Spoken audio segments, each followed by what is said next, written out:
Tessa from Mama's Geeky here, and welcome to the Mama's Geeky Show. Hey guys, and welcome to another episode of the Mama's Geeky Show. Today, I have some great recommendations for you, so I hope you're ready. Let's get started. So, first of all, now on Disney Plus is Hamilton.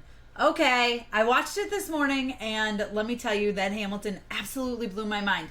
I don't want to say I knew nothing about Hamilton, because I knew all about what Hamilton was, but I had never listened to the soundtrack, and I had never, seen Hamilton. And now, first of all, I love seeing it with the OG cast, of course, but I want to go see it multiple times. I'm excited to see it in person. I thought it was great. I thought the filming was great. I thought the story was great. I thought the songs were great. Apparently, I heard they cut 2 F words. That was from Lin-Manuel Miranda himself over on Twitter said that. For kids. Now, I did watch this first with my husband to decide if we are going to let our kids watch it, and I think we will, but we're going to fast forward through some parts. I don't want to spoil this for anyone who hasn't seen it, although I know I was pretty much alone in the one not seeing it. But I for real, more than worth a watch. I give it a 5 out of 5, 100 out of 100. It was so good and eye-opening and so good. And I'm dying to watch it again and again and probably again. And I have songs stuck in my head, and I'm trying to not sing them for you guys because I'm not a good singer, but I'm no Lin-Manuel Miranda or Leslie Odom Jr. Oh my gosh, it's so good. Okay. No more Hamilton talk. Just watch it today on Disney Plus. Next up, I want to talk to you about something that's been out for a little while. Pride Month was last month. And Love, Victor has been on Hulu for a little bit. Now, I've got to say, I absolutely loved Love, Simon. And so I wanted to see Love, Victor when it came out. It was a series. It is a series. And I was like, you know what? It's probably not going to live up to the hype. It's not going to be as good as Love, Simon. Listen, Love, Simon is really good. I think it's a great movie all around. I think every parent should watch it for multiple reasons, but I think everyone should watch it for multiple reasons too. So when I knew there was going to be a series of a spinoff, Love, Victor, I was all about it, all for it, and the trailer really sucked me in, and I was excited. So I finally watched it. I binged it this week, and let me tell you, I thought it was so good. I think it was better than Love, Simon. And I loved Love, Simon. It became one of my favorite movies, so I was not expecting this to be better. I did not think it would be better at all. I thought it would be good. I didn't even think it would be the same, and I loved it. I loved all the drama going on with Victor's family. I loved just watching Victor, live his own situation, because every situation is different for every single person, no matter what your sexuality is.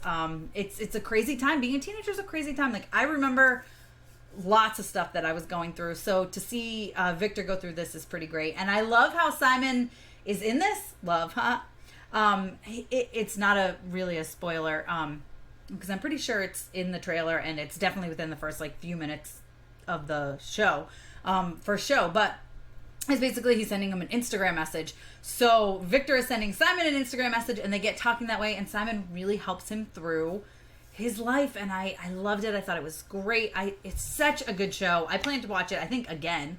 And hopefully we'll get a season 2. I think we're going to get a season 2. I don't know if it's been confirmed, but I'm hoping for one. I have my fingers crossed for one. So Love, Victor. It's on Hulu. It is an absolute must watch. Out today on Netflix, you guys, we have the Babysitters Club. I grew up reading the Babysitters Club books, okay? I absolutely loved them. I started a Babysitters Club with my friends because of the Babysitters Club books. I know that's so lame, but it's true. I did. We made flyers. We did the whole thing. It was so lame. I don't know that we ever really even got a babysitting job through it. But we did it, and we played games.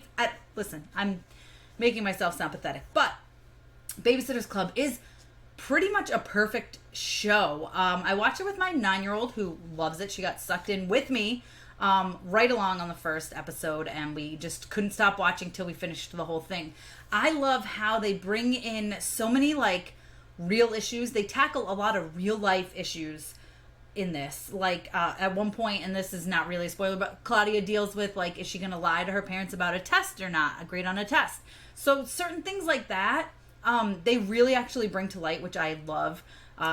There's a stepfather that, or not really a stepfather, but he wants to marry her mom, and she's like not cool with that. So there's lots of stuff like that goes on in here. That's Christy.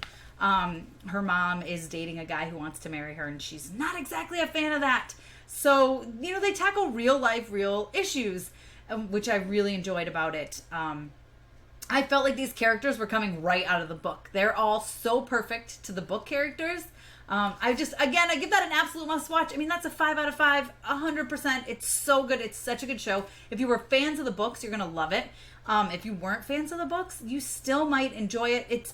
They do a lot of throwbacks while still modernizing it. Like they talk about websites and social media.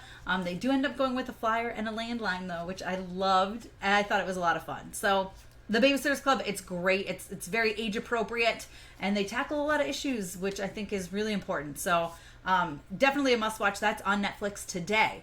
And speaking of Netflix, next week we are getting The Old Guard.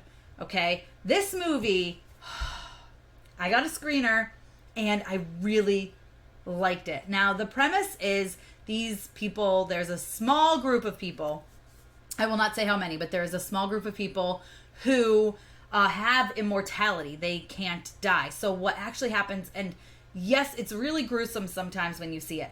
They will die, but then they come back to life. So you will see them get riddled with bullets or like blown up with a grenade, and then you see the wounds heal themselves. So some of that can be a bit grotesque. I love grotesque and gory stuff, so I was all about it. I thought it was really awesome that they put that in there. But this is rated R for violence, and yeah, there is a lot of violence in it. They basically go through the centuries fighting for what they feel is right and fighting the wars for what they feel is right. And in this action-packed movie, you get a really good lesson, which is, fight for what you think is right, and you might change the world. You might do a lot of good, even if you don't realize that you are. Even if you don't realize how much you've changed the world or how much good you've been doing, you really have been. And it's about half an hour too long. I mean, it drags a little bit here and there, but really I enjoyed it as a whole. I thought it was great. I'd give it a 4 out of 5, and I would definitely watch it again, especially because at the end, it sure seems like they're setting it up for a sequel. So I'm excited to see where this could go. And there were a few twists and turns that I didn't pick up on. So The Old Guard, that's on Netflix next weekend, July 10th, next Friday, so a week from today. All right, guys, that's it. Those are my recommendations. All must-watches is Hamilton on Disney+, Love, Victor on Hulu, Babysitters Club on Netflix, and, of course, The Old Guard on Netflix, which you can watch all of those except for The Old Guard now. So thank you so much for watching this episode of the Mama's Geeky Show. I'm Tessa Smith, and I will see you guys next week. Have a great 4th of July weekend.